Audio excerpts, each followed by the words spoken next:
Ang memoryaha ang mito ako. Ito ako. O kana bang mito ako sa Dios magbubuhat sa langit ug sa yuta ngani.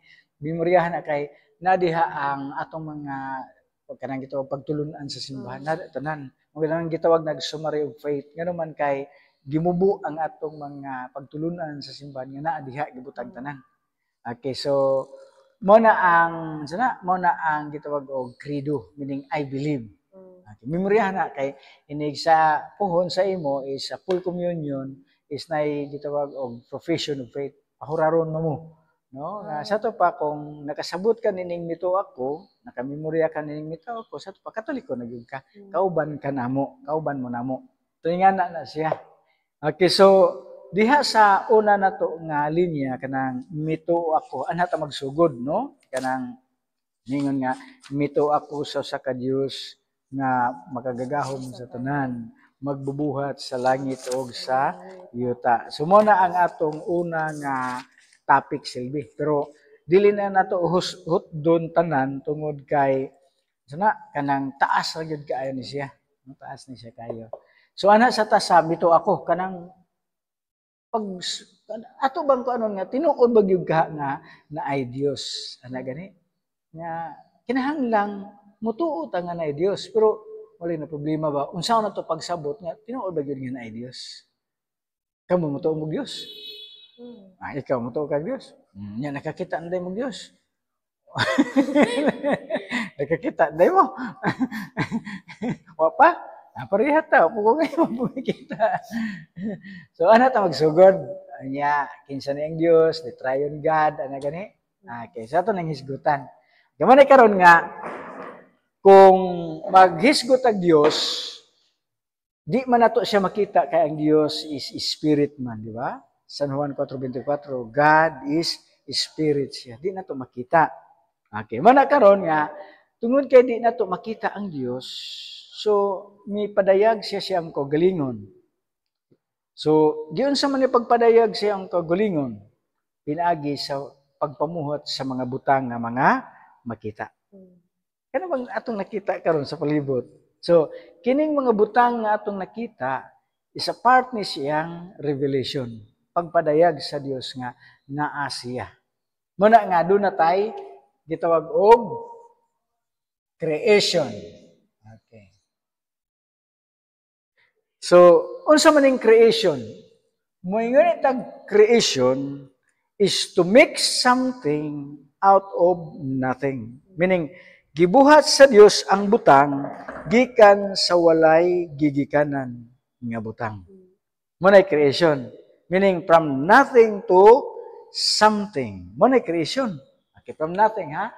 From nothing to something. Mo na creation. Siguradong ko nga nakakuha mo sa pag-eskwela sa inyo galit nakakuha or naka-experience na gud mo sa pagtudlo sa tong eskwelahan kanang gitawag og evolution. Di ba? Sa atong sociology nga ang evolution nga nitungha ana siya ni evolve hangtod nga nahimo nga laing butang sama pananglitan sa tao. Di ba? Ang tao kuno is ni-evolve gikan sa din man gikan ta. Ang tao kuno di naman gikan. Sumala sa evolution, ha? Gikan sa? Ha? Di naman ta gikan, ha? Absent di mo ana, no? Gating classes. So, di ba, ang tao kuno ni-evolve siya gikan sa din man. Di ba katong gikan kuno ta sa unggoy? Unggoy. Gikan sa ape. Di ba na nga ang tao kuno gikan sa unggoy. So meaning evolution. Kay ang tao mi-evolve gikan sa unggoy. So dili creation matud pa nila kundi evolution. So contrary ni siyang evolution sa creation, nya ilang ipasabot nga walay Dios kay ni-evolve man ning tanan. Meaning why nag-create, why nagbuhat. Kay ang evolution wa may nagbuhat ana kay ni-evolve man.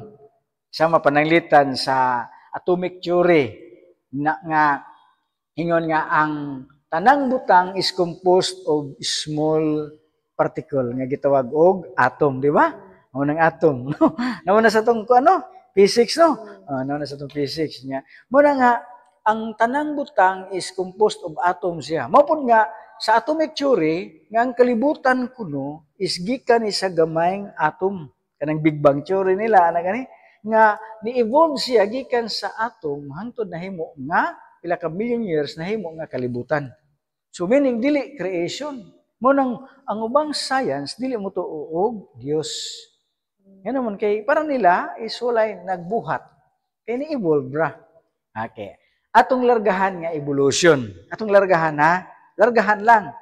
Okay. Kung moingon nga evolution, pananglitan ang tao gikan sa ape, gikan sa unggoy nga nahimong tao, man. Ang problema nini kung ang man gikan sa ape, diin man pud gikan ang ape. Diin man gikan pud ang unggoy.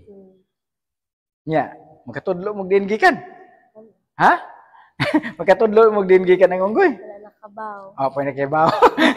Okay, manang kung mayon tag gikan sa unggoy ang tao, ang pangutana din pud gikan ang unggoy. Sa to pa, kung evolution man gani,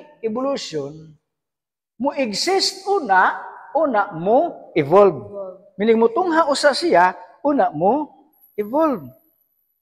Ang problema kay nitungha man ni siyang ape. Largahan na to ha. Kung ang tao gikan sa unggoy, nitungha man ang ape. Sa to pa, dili ingon nga nitungha lang siya nga kalit. Sa to pa nagay hinungdan nganong itungha ni siya. Di ba? So sa to pa from nothing gid siya. From nothing siya. From nothing to something na. Sa to pa creation. Kinakuha yung punto? Creation di ay. Okay. So manang kung dunay creation, okay, ato na lang ning ato na ning tangtangon ang evolution. Kung dunay creation, dunay creatures, dunay mga binuhat. Kinsa man ning mga binuhat? Angel. Kinsa pa? Tao. Kinsa pa? Mga kalibutan. Diba? Kinsa pa? Kanang mananap. Mga creatures ni sila. Mga binuhat. Okay, kung dunay binuhat, dunay creatures, dunay creator. Dunay nagbuhat. So, kinsa man ning nagbuhat? Man ang gitawag na to, si God. Dios. Kinakuha yung punto? Okay. So, muna nga, ang primary purpose of creation is revelation of divine perfection and glorification. Mara gina siyang duha. Nga naman kay, kung naay nag-create, nagpadayag ang Diyos niya nga naa siya. So, ato siyang i-glorify. Ato siyang himayaon. Di ay. Amen. So, nakuha ang punto. So, muna naagid ay Diyos. Na God. Okay, nakuha. Ang problema nini, kung ang creator or ang God is the creator, kung ang Diyos ang nagbuhat sa tanan, ang pangutana, kinsa man po'y nagbuhat sa Diyos. Kinsa po may nagbuhat sa Diyos?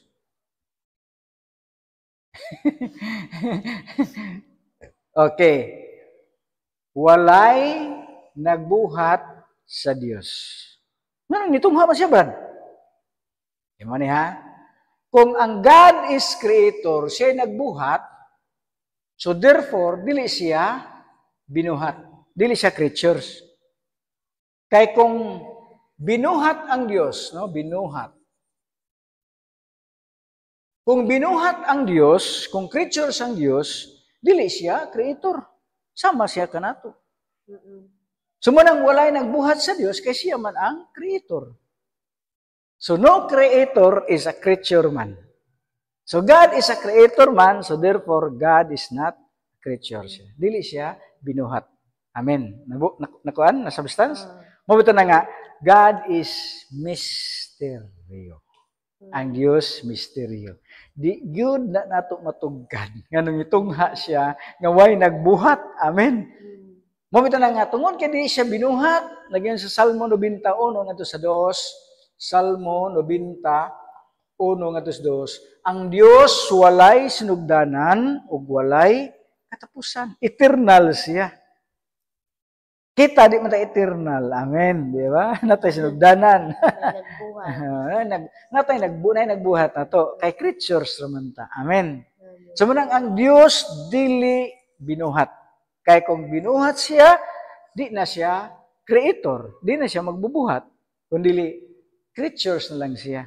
Mao nang memoryahan na ninyo ang Nicene Creed kay naa diha. Di ba ninyo diha nga creator or kanang maker of heaven and earth, of all visible and invisible. Nga nag-ingon diha nga sa lain ni Kristo nga si kag Jesus ka siya light from light, God from God, nga bigatin not made, na tao apan dili binuhat. Kaya nga naman si Jesus is Dios man siya. Nga ang Dios is unsa man siya creator man. So manang siya na tao dili binuhat. Manang misteryo gyud ang Dios, dili na to matugkad bisag unsaon na. Mao na ang rason nga nagpadayag siya pinaagi sa creation. Nagpadayag siya nga naay Dios pinaagi sa itong mga butang nga mga nakita nga iyang gibuhat. Amen. Mao na ang primary purpose of creation is the revelation of divine perfection. Mao na siya. Okay, so mana nga naaday Dios, no? Okay. So karon kinsa man ni ang Dios? Okay. Okay, mo ni ha. Nana sa atong pagtulunan, Triune God is the Trinity. Mo ni ang Dios. Okay. Naramon tong atong trapo. Okay. So, na-substance na nato nga naay Dios. Ang problema, kinsa ning Dios?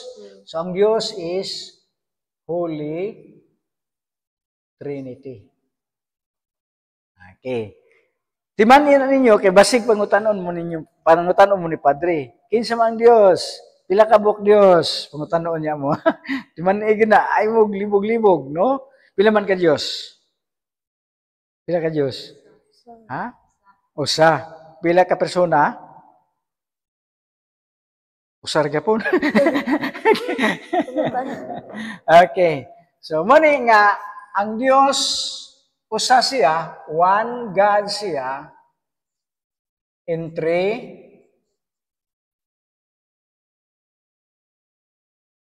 persons. Okay. Usa ka Dios dunay tulo ka personas. Usa ka Dios ha? Usa ka Dios dunay tulo ka personas. Kinsa man ning tulo ka personas? Amahan,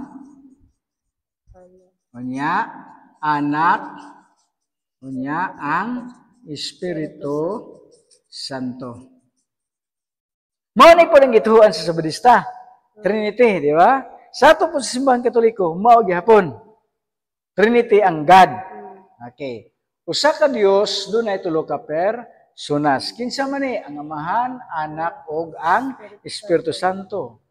So gipadayag na ni Kristo nga ang Dios usa nga dunay tulo ka personas. Kadtong niingon siya sa San Mateo 28:19 ngadto sa 20. Isa panglakaw mo sa tibuok kalibutan ug iwali ang maayong balita ug bunyagi sila sa ngalan sa Amahan, sa Anak ug sa Espiritu Santo. Sa to pa dunay tulo. Na substance. Nya kining tulo usa ra ka Dios. Mo nang gitawag og Trinity. Ang Trinity nga pulong nabahin siya sa duha. Ang tri ug nity. Di ba? Tri ug nity.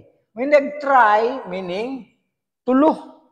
Di ba? Triangle. Di ba? Triangle meaning 3 equal sides man na siya, no? Or tulo ka, angle. Mo po siya, ang Trinity is tri meaning tulo, nya nity meaning tulo nga usara. Unity. Tulo in unity siya. Meaning, tulo sila apan usara. Tulo ka personas, usa ka Dios. Usa ra gyud ka Dios, wa gyud ta magtudlo nga daghang Dios. Usa ra gyud ha? Okay. Kinsa man siya? Ang Amahan, Anak ug Espiritu Santo. Okay, sige picture kay pangutan-on niya mong padre. Okay.